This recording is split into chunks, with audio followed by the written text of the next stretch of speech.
Hello guys, welcome to biology with medico.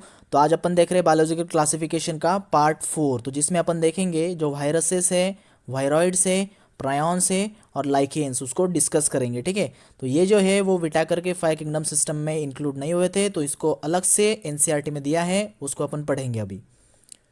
तो देखते हैं, in Whittaker's 5 kingdom system there is no mention of lichens. तो यहाँ पे लाइकेन्स के बारे में कुछ बताया नहीं गया है 5 किंगडम सिस्टम में जो विटाकर ने दी थी। ठीक है। Some acellular organisms like viruses, viroids and prions. तो लाइकेन्स के बारे में नहीं बताया गया है 5 किंगडम सिस्टम में। बाद में ए सेल्यूलर ऑर्गेनिजम्स जैसे कि वायरसेस हो गए, वायरॉइड्स हो गए, प्रायॉन्स हो गए, इनके बारे में जो विटाकर के 5 किंगडम सिस्टम में कुछ भी नहीं बताया गया है। ठीक है। तो पहले देखेंगे अपन वायरस को। वायरस क्या होंगे? Okay, the people who are infected with common cold. ऐसे पीपल जो कॉमन कोल्ड से इन्फेक्टेड है या फिर फ्लू से, तो know the effect that viruses can have on us. तो उनको इफेक्ट पता है कि वायरस अपने ऊपर क्या इफेक्ट डालता है, वायरस की वजह से क्या क्या इफेक्ट्स होते हैं बॉडी के ऊपर, वो उनको पता होंगे। ठीक है। तो viruses are not included in 5 kingdom system. मैंने अभी बताया, तो वायरस जो है वो 5 किंगडम सिस्टम में उनको इंक्लूड नहीं करा है, because they are not considered living. उसको इंक्लूड क्यों नहीं करा? क्योंकि उसको ट्रूली लिविंग कंसिडर नहीं करते। ठीक है। ट्रूली लिविंग मतलब लिविंग भी नहीं बोल सकते, नॉन लिविंग भी नहीं बोल सकते। क्यों? तो लिविंग है सेलुलर स्ट्रक्चर। तो लिविंग के पास में क्या होता है? सेलुलर स्ट्रक्चर होता है। But viruses are non cellular. Viruses क्या होते हैं? नॉन सेलुलर होते हैं। इसकी वजह से उनको ट्रूली लिविंग नहीं कंसिडर कर सकते ऑर्गेनिजम्स। ठीक है, नॉन सेलुलर ऑर्गेनिजम्स होते हैं। Okay. Inert crystalline structure outside the living cell. वो क्या होते हैं? इनर्ट क्रिस्टलाइन स्ट्रक्चर के फॉर्म में होते हैं, लिविंग सेल के बाहर। ठीक है। So called obligate parasite. इनको क्या बोला जाता है? ऑब्लिगेट पैरासाइट बोला जाता है इसकी वजह से। ठीक है। Once they are enter inside the host, मतलब जब होस्ट के बाहर होते हैं वो क्या होते हैं? इनर्ट क्रिस्टलाइन स्ट्रक्चर के फॉर्म में होते हैं, मतलब इनएक्टिव होते हैं। इसकी वजह से उनको ऑब्लिगेट पैरासाइट बोला जाता है। Once they enter the inside the host, host के अंदर एक बार एंटर उनको मिल गई, तो take over the machinery of the host. मतलब उनके पास तो खुद की मशीनरी होती नहीं है, रेप्लिकेट करने के लिए वो होस्ट की मशीनरी यूज़ करते हैं to replicate themselves killing the host. और खुद को रेप्लिकेट करने के बाद में खुद का नंबर बहुत ज़्यादा बढ़ा लेंगे और उसके बाद में होस्ट को क्या कर देंगे? किल कर देंगे। ठीक है। तो साइंटिस्ट एंड डिस्कवरीज, जो साइंटिस्ट हैं और जो डिस्कवरीज हुए अबाउट वायरस, तो वायरस के बारे में वो देखते हैं। पहले थे पास्टियर। ठीक है। गिवन द नेम वायरस, इन्होंने ही उसको नाम दिया है वायरस। तो वायरस मीन्स वेनम और पॉइजनस फ्लूइड। वायरस का मीनिंग क्या होता है? वेनम या फिर पॉइजनस फ्लूइड। ठीक है। तो पास्टियर जो फर्स्ट साइंटिस्ट है जिन्होंने वायरस ये नाम दिया था। ठीक है उसको। Then D J Ivanovsky. ठीक है। 1892 में इन्होंने क्या किया था? Find out the tobacco mosaic virus. तो टीएमवी जो टोबैको मोजाइक वायरस होता है उसको फाइंड आउट किया था। तो TMV are smaller than bacteria. तो टीएमवी जो थे वो बैक्टीरिया से छोटे थे, because they pass through bacteria proof filter. और वो बैक्टीरिया से छोटे थे, ये कैसे पता चला हमको? क्योंकि वो जो बैक्टीरिया प्रूफ फिल्टर थे उसके मतलब बैक्टीरिया नहीं जा सकते थे ऐसे फिल्टर के थ्रू, वहाँ से वो पास हो जा रहे थे। इसका मतलब वो बैक्टीरिया से छोटे ही होंगे, इसकी वजह से वो स्मॉलर है बैक्टीरिया से। ये देखिए इस टीएमवी का स्ट्रक्चर है, एनसीईआरटी में दिया है, थोड़ा एंगल अलग है लेकिन यही स्ट्रक्चर है। ये है आरएनए जो रेड कलर में दिखाया गया है, और ये जो येलो में है वो कैप्सीड है। ठीक है। ये इसको बोलते हैं कैप्सीड। दिस इज आरएनए और this is the structure of TMV. ठीक है। तो ये टीएमवी जो टोबैको मोजाइक वायरस है वो टोबैको प्लांट के ऊपर इस तरह से इन्फेक्शन कॉज करता है, आप देख सकते हैं। ठीक है। देन आए एम डब्ल्यू बेजरनेक 1898 में। उन्होंने बोला था क्वांटेजियम वाइवम फ्लूइडम, मतलब टोबैको मोजाइक वायरस के ऊपर उन्होंने स्टडी की और उन्होंने बताया कि क्वांटेजियम वाइवम फ्लूइडम मतलब लिविंग इन्फेक्टिशियस फ्लूइड। तो वायरस को उन्होंने बोला था लिविंग इन्फेक्टिशियस फ्लूइड। बाद में आए डब्ल्यू एम स्टैनले 1935 में। ठीक है। Showed that viruses could be crystallise. उन्होंने बताया कि वायरस जो है वो क्रिस्टलाइज किया जा सकता है क्रिस्टल फॉर्म में। And a crystal consist of largely protein. और जो क्रिस्टलाइजेशन किया उसके बाद में वायरस के जो क्रिस्टल्स थे वो उसके लार्ज अमाउंट में क्या था? उनमें प्रोटीन्स था। ठीक है। Then genetic material in viruses. Viruses में कौन कौन से जेनेटिक मटेरियल होते हैं उनको देखते हैं। तो वायरसेस हैव आइदर डीएनए और आरएनए, नॉट बोथ। मतलब एक तो डीएनए होगा या फिर आरएनए होगा, लेकिन दोनों डीएनए एंड आरएनए प्रेजेंट नहीं होंगे एक ही वायरस में, एक तो डीएनए होगा या फिर आरएनए होगा, ठीक है। तो virus is nucleo protein, virus क्या है, न्यूक्लियो प्रोटीन है, ये बहुत इंपॉर्टेंट है। हैविंग इन्फेक्टिशियस जेनेटिक मटेरियल, ऐसा न्यूक्लियो प्रोटीन है जिसके पास में इन्फेक्टिशियस जेनेटिक मटेरियल प्रेजेंट होता है। और ये जो है वो एग्जाम पॉइंट ऑफ व्यू से बहुत ही इंपॉर्टेंट है ये पॉइंट्स, इसलिए मैंने इनको वेरी वेरी इंपॉर्टेंट बताया है। तो viruses that infect plants have SS मतलब सिंगल स्ट्रैंडेड आरएनए, ऐसे वायरस जो प्लांट को इन्फेक्ट करते हैं उनके पास में क्या होता है, सिंगल स्ट्रैंडेड आरएनए, मतलब वो सिंगल स्ट्रैंडेड आरएनए वायरस होंगे, बहुत ही इंपॉर्टेंट है, याद रखिएगा। तो viruses that infect animals have either double stranded DS मतलब डबल स्ट्रैंडेड आरएनए और डबल स्ट्रैंडेड डीएनए, आरएनए होगा या फिर डीएनए होगा, दोनों तो नहीं हो सकते एक में, आरएनए होगा या फिर डीएनए होगा, वो भी डबल स्ट्रैंडेड होगा, किसमें, वायरसेस दैट इन्फेक्ट एनिमल्स, ऐसे वायरसेस जो एनिमल्स के ऊपर इन्फेक्ट करते हैं उनके पास में डबल स्ट्रैंडेड आरएनए या फिर डबल स्ट्रैंडेड डीएनए प्रेजेंट होगा। और viruses that infect plants have single stranded RNA, ठीक है, पता चल गया।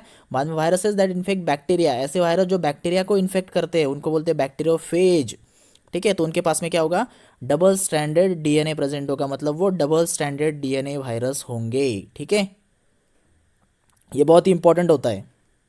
बाद में ये देखिए ये स्ट्रक्चर होता है बैक्टीरियोफेज का, एनसीईआरटी में दिया गया है, आप एनसीईआरटी में भी देख सकते हैं, यहाँ पे हेड प्रेजेंट होता है, इसको बोलते हैं हेड, ये जो पार्ट होता है उसको।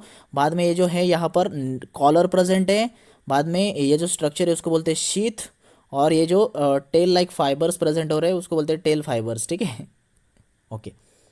Then disease cause by viruses, viruses कौन कौन से डिसीज कॉज करते हैं पहले देखते हैं। इन एनिमल्स, एनिमल्स में कौन कौन से डिसीज कॉज करते हैं, तो अभी ट्रेंडिंग में चल रहा है कोरोना वायरस, ठीक है, जो कौन कॉज करता है, कोविड-19, सॉरी कोरोना जो है डिसीज वो कॉज करता है कोविड-19 वायरस, ठीक है, तो कोविड-19 वायरस क्या कॉज करता है, कोरोना डिसीज, ठीक है। तो ये बुक में तो नहीं है लेकिन अभी जो चल रहा है कोरोना, इसकी वजह से ये क्वेश्चन भी आ सकता है, ठीक है।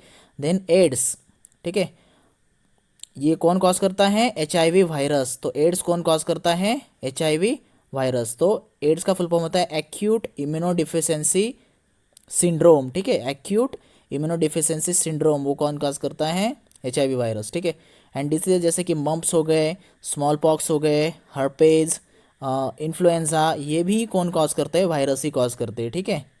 देन प्लांट्स में देखते हैं, इन प्लांट्स सिम्टम्स में भी, मतलब अगर प्लांट्स को वायरस ने इन्फेक्ट किया, हमने देखा था कि जो टोबैको मोजाइक वायरस है उसका स्ट्रक्चर देखा हमने, तो प्लांट को इन्फेक्ट कैसे किया था, उस मतलब लीफ को देखा था, तो मोजाइक फॉर्मेशन हो जाएगा, लीफ रोलिंग एंड कर्लिंग हो जाएगा, Mosaic formation, leaf rolling and curling, yellowing and when clearing, yellowing हो जाएगा मतलब ही वेन क्लियरिंग हो जाएगा, डॉर्फिंग मतलब स्टंटेड ग्रोथ हो जाएगा, ठीक है, डॉर्फिंग एंड स्टंटेड ग्रोथ, तो मोजाइक फॉर्मेशन हो जाएगा, लीफ रोलिंग एंड कर्लिंग हो जाएगा, yellowing and when clearing, dwarfing and stunted growth, तो ये सारे सिम्टम्स होते हैं अगर प्लांट को वायरस ने इन्फेक्ट किया है तो, ठीक है।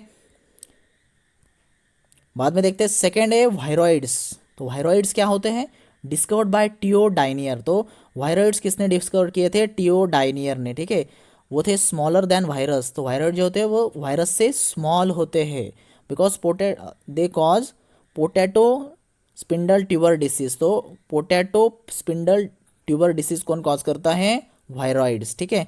हैव फ्री आरएनए, इसके पास में फ्री आरएनए प्रेजेंट होता है, lacks protein coat, protein coat इसमें नहीं होता है, प्रेजेंट नहीं होता है, एब्सेंट होता है, which is present in virus, तो वायरस में जो प्रोटीन कोट प्रेजेंट होता है वो इसमें एब्सेंट होता है, इसकी वजह से इसको वायरॉइड बोलते हैं।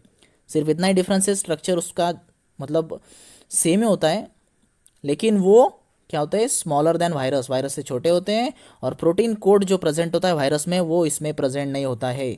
तो RNA of viroid is of low molecular weight, और जो आरएनए होता है वायरॉइड का उसका मॉलिक्यूलर वेट कैसा होता है, लो होता है, तो RNA of viroid is low molecular weight, ठीक है, ये था viroid.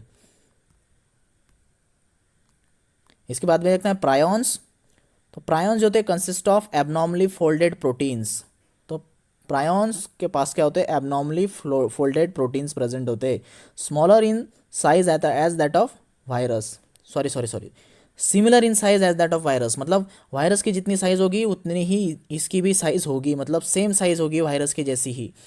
Most notable disease cause by prions, most notable मतलब बहुत ही इंपॉर्टेंट डिसीज जो कॉज करते हैं, जो बहुत ही मतलब नोट कर सकते हैं अपन इसको, बहुत ही बड़े लेवल पे डिसीज कॉज करते हैं। बोविन स्पॉन्जीफॉर्म इंसेफेलोपैथी, BSE, तो bovine spongiform encephalopathy BSE, commonly उसको बोलते हैं मैड काउ डिसीज, ठीक है। तो एनिमल्स में होता है मैड काउ डिसीज, और इट्स एनालॉगस वेरिएंट जो ह्यूमंस में होता है वो होता है CR जैकोब डिसीज, मतलब CJD, ठीक है, वो होता है ह्यूमंस के अंदर। तो बोविन spongiform encephalopathy BSE commonly called mad cow disease जो एनिमल्स में होता है, और उसका एनालॉगस वेरिएंट जो है वो CR जैकोब डिसीज है, CJD, वो ह्यूमंस के अंदर पाया जाता है, ठीक है।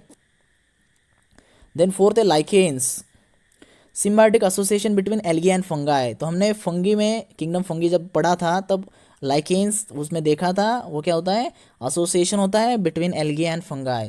तो अलगल कंपोनेंट को बोलते हैं फाइकोबायंट और फंगल कंपोनेंट को बोलते हैं माइकोबायंट, ठीक है, कंफ्यूज मत होना। अलगल कंपोनेंट को फाइकोबायंट और फंगल कंपोनेंट को माइकोबायंट, ठीक है, ये अच्छे से याद रख लेना, ये कंफ्यूज करता है आपको, ठीक है। Algae prepare food for fungus, तो सिम्बायोटिक एसोसिएशन मतलब एक कुछ देगा और दूसरा भी कुछ देगा, मतलब दोनों का क्या होगा, कंट्रीब्यूशन होगा, ठीक है, दोनों एक दूसरे को मदद करेंगे तो क्या होगा, algae prepare food for fungus. तो फंगस के लिए एल्गी क्या करेगी, फूड प्रिपेयर करेगी, और उसके बदले में फंगस क्या करेगा, फंगस प्रोवाइड शेल्टर, उसको शेल्टर प्रोवाइड कराएगा, एब्जॉर्ब करेगा मिनरल न्यूट्रिएंट्स एंड वाटर, किसके लिए, फॉर इट्स पार्टनर, मतलब कौन है उसका पार्टनर, एल्गी। तो फंगा एल्गी के लिए क्या करेगा, शेल्टर प्रोवाइड करेगा, मिनरल न्यूट्रिएंट्स एब्जॉर्ब करेगा और वाटर भी एब्जॉर्ब करेगा एल्गी के लिए, और एल्गी क्या करेगा, फूड प्रिपेयर करेगा फंगस के लिए, ठीक है।